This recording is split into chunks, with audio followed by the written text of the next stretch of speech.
Hello बच्चों, 12th class. तुम लोगों ने सिलेबस और पेपर करने का तरीका आशा है अच्छे से समझ आ गया होगा तुमने, अगर देखा होगा वीडियो तो। अब मैं तुम्हें भारतीय इतिहास के बारे में प्रथम लेसन को बता रही हूँ, जो कि सिलेबस के अकॉर्डिंग पेपर में आने वाला है। इसमें हमको देखना है कि भारत का जो इतिहास है बहुत वैभवपूर्ण था। इसके अंतर्गत भारतीय इतिहास की जानकारी के स्रोत हम लोगों को देखने हैं, जिसमें क्योंकि इतिहास के अंदर विज्ञान, अर्थशास्त्र, समाज, राजनीति, धर्म, दर्शन सभी क्षेत्रों में क्रियाकलापों को इतिहास में सम्मिलित किया गया है। और इन क्रियाकलापों की जानकारी स्रोतों के माध्यम से होती है। और इन स्रोतों को जानने के लिए हमें जो जानकारी प्राप्त होती है वो साहित्य से, उत्खनन से प्राप्त चीजों से, या फिर अतीत के में जो भी चीजें हैं, जो घटनाएं घटी उनके आधार पर हमें पता चलती है। तो भारतीय इतिहास की जानकारी के स्रोतों को दो भागों में विभाजित किया गया है, साहित्यिक स्रोत और पुरालेखीय या पुरातात्विक स्रोत। तो आज हम साहित्यिक स्रोतों को पढ़ते हैं। साहित्यिक स्रोतों को तीन भागों में बांटा गया है: धार्मिक साहित्य, धर्मेत्तर साहित्य और वंशावलियां। धार्मिक साहित्य में ब्राह्मण साहित्य है, बौद्ध साहित्य है और जैन साहित्य। ब्राह्मण साहित्य नाम से जैसे इसमें वेद, ब्राह्मण ग्रंथ, आरण्यक, उपनिषद, वेदांग, उपवेद, स्मृति ग्रंथ, महाकाव्य और पुराणों को सम्मिलित किया गया है। हमारा जो ब्राह्मण ग्रंथ है सबसे प्राचीन वेद हैं। वेदों की संख्या 4 है। कौन कौन से हैं वो? ऋग्वेद, यजुर्वेद, सामवेद और अथर्ववेद। इनके भी 4 भाग हैं: संहिता, ब्राह्मण, आरण्यक और उपनिषद। यजुर्वेद में यज्ञों का वर्णन है। अथर्ववेद की रचना अथर्वज ऋषि ने की है। इसमें धर्म, समाज, औषधि, शत्रुओं का दमन, तंत्र मंत्र इन विषयों को सम्मिलित किया गया है। इसके अलावा उपनिषदों में गूढ़ विषयों का वर्णन मिलता है। आरण्यकों में दार्शनिक विषयों का वर्णन मिलता है। इनको अच्छे से समझने के लिए, किनको? वेदों को अच्छे से समझने के लिए वेदांगों की रचना की गई है। वेदांग 6 हैं: शिक्षा, कल्प, व्याकरण, छंद, निरुक्त और ज्योतिष।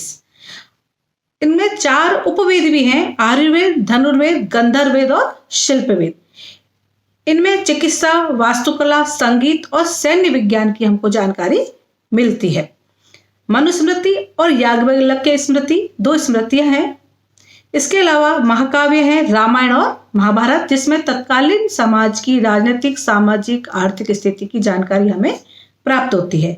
18 पुराण हैं, जिनमें मार्कंडेय, ब्रह्मांड, वायु, विष्णु, भागवत और मत्स्य पुराण प्रमुख है। अब हम देखते हैं बौद्ध साहित्य। ये था ब्राह्मण साहित्य। बौद्ध साहित्य, इसमें बौद्ध साहित्य के अंतर्गत 3 पिटक हैं। कौन कौन से? सुत्त पिटक, विनय पिटक और अधिधम पिटक। इनको त्रिपिटक कहा जाता है। इसमें बौद्ध धर्म के नियम और आचरण संग्रहित हैं। दूसरा बौद्ध ग्रंथ है जिनको जातक ग्रंथ कहा जाता है, जिसमें गौतम बुद्ध के पूर्व जन्म की कथाओं का वर्णन हमें मिलता है, जिससे उनके पिछले इतिहास की जानकारी भी हमको प्राप्त होती है।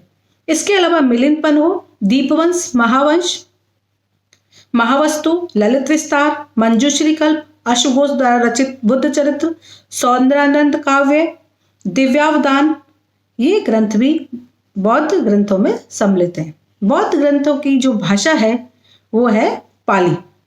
अब हम आते हैं जैन साहित्य पर। जैन साहित्य को आगम साहित्य भी कहा जाता है। इसमें 12 अंग, 12 उपांग और 10 प्रकीर्ण, 6 छेद सूत्र, 1 नंदी सूत्र, 4 मूल सूत्र और 1 अनुपयुक्त सूत्र शामिल है। इनकी रचना 4वीं से 6वीं शताब्दी तक की गई है। इनकी जो भाषा है, जैन साहित्य की भाषा है, वो प्राकृत भाषा में लिखे गए हैं। इसमें भद्रबाहु चरित्र में जैन मुनि भद्रबाहु के साथ ही समुद्रगुप्त मौर्य के जीवन के अंतिम समय की घटनाओं का वर्णन मिलता है। इसमें भद्रबाहु चरित्र में। अब हम देखते हैं, ये तो थे धार्मिक साहित्य। अब है धर्मेत्तर साहित्य। धर्मेत्तर साहित्य जैसे नाम से पता चलता है, इस श्रेणी में धर्म के अतिरिक्त अन्य विषयों में जो साहित्य लिखा गया है वो आता है, जैसे नाटक, साहित्यिक ग्रंथ, काव्य कोश, क्षेत्रीय साहित्य, ये सम्मिलित है। ऐतिहासिक ग्रंथों में कल्लण की राजतरंगिणी है, जिसमें कश्मीर का इतिहास है, विष्णुगुप्त या चाणक्य का अर्थशास्त्र है, जिसमें तत्कालीन आर्थिक, सामाजिक, धार्मिक जीवन की जानकारी हमें प्राप्त होती है। इसके अलावा बाणभट्ट का हर्षचरित्र, वागपति का गौड़वहो, विल्हण का विक्रमादित्य चरित्र, जयसिंह का कुमारपाल चरित्र प्रमुख है। विशुद्ध साहित्यिक ग्रंथ, इसमें नाटक, व्याकरण, टीका, काव्य, कथा, साहित्य आदि सम्मिलित होते हैं। विष्णु शर्मा का पंचतंत्र, छेमेंद्र की व्रत कथा मंजरी, सोमदेव की कथा सरिसागर, अमर सिंह का अमर कोश इसमें सम्मिलित है। इसके अंतर्गत क्षेत्रीय साहित्य भी आता है, जिसमें क्षेत्रीय भाषाओं में क्षेत्रीय लिखा गया साहित्य आता है। जैसे इसका प्रणेता कौन थे? अगस्त्य ऋषि थे, जो तमिल साहित्य को संगम साहित्य भी कहा जाता है। राजस्थानी भाषा में जो ग्रंथ है, चंद्रवरदाई पृथ्वीराज रासो लिखा, सूर्यमल मिश्र का वंश भास्कर, नैणसी का नैणसीरा ख्यात, ये प्रमुख ग्रंथ हैं।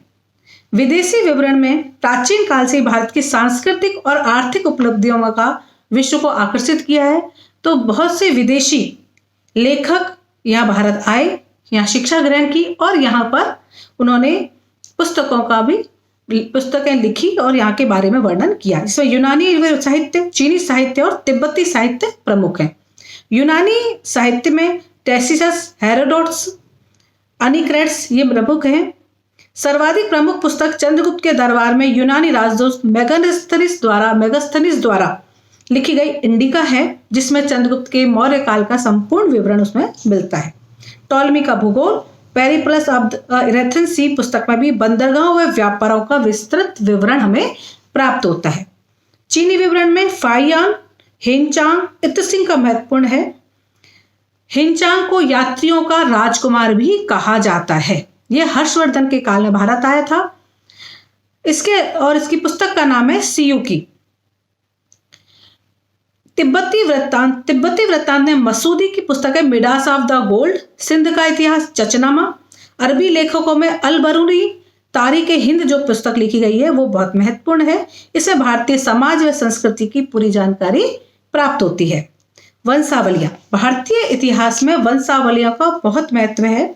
इसमें जो वंशावली लेखक होते थे, घर घर जाकर के उनके वंश क्रम के बारे में जानकारी, उनके परिवार के बारे में जानकारियों को अपने हाथ से लिखते थे, जिससे उस परिवार के बारे में संपूर्ण जानकारी मिल जाती है। इसमें प्रमुख जो लोग थे लिखने वाले वो है जागा, बड़वा, रावजी, तीर्थ पुरोहित, पंडे, बारोट प्रमुख हैं, जिसमें हम वंश परंपरा की पूरी जानकारी हमें मिलती है। कोई ऐतिहासिक पुरुष अगर हुआ है तो वंशावली लेखन से उसके बारे में हमें पूरी जानकारी प्राप्त हो जाती है।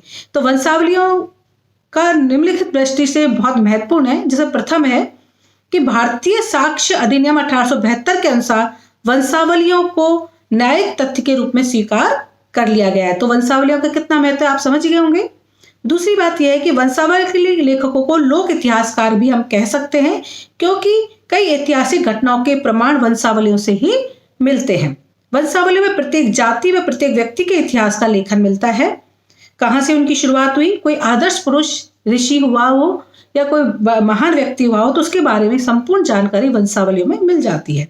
समाज के आर्थिक जीवन के विकास के बारे में भी वंशावलियों में मिलता है।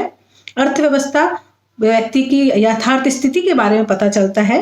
पांचवा है प्रत्येक व्यक्ति को अपनी परंपरा, संस्कृति और मूल निवास के बारे में पता चलता है। छठा है वंशावलियों द्वारा धर्मांतरित हिंदुओं को अपनी जड़ों का परिचय देकर आपसी विद्वेष को भी कम किया जा सकता है। इस प्रकार हम कह सकते हैं कि वंशावलियों को महत्वपूर्ण तथ्य की जानकारी हमको वंशावली से प्राप्त होती है। आज भी वंशावली लेखक घर घर जाकर इसका वाचन करते हैं। तो अब तुम्हें समझ आ गया होगा कि साहित्यिक स्रोतों में कौन कौन से साहित्य आते हैं। धार्मिक साहित्य आते हैं, धर्मेतर साहित्य आते हैं और विदेशी विवरण आते हैं। तो इनको अच्छे से समझें और इनमें से अवश्य ही प्रश्न बोर्ड में आएगा। धन्यवाद।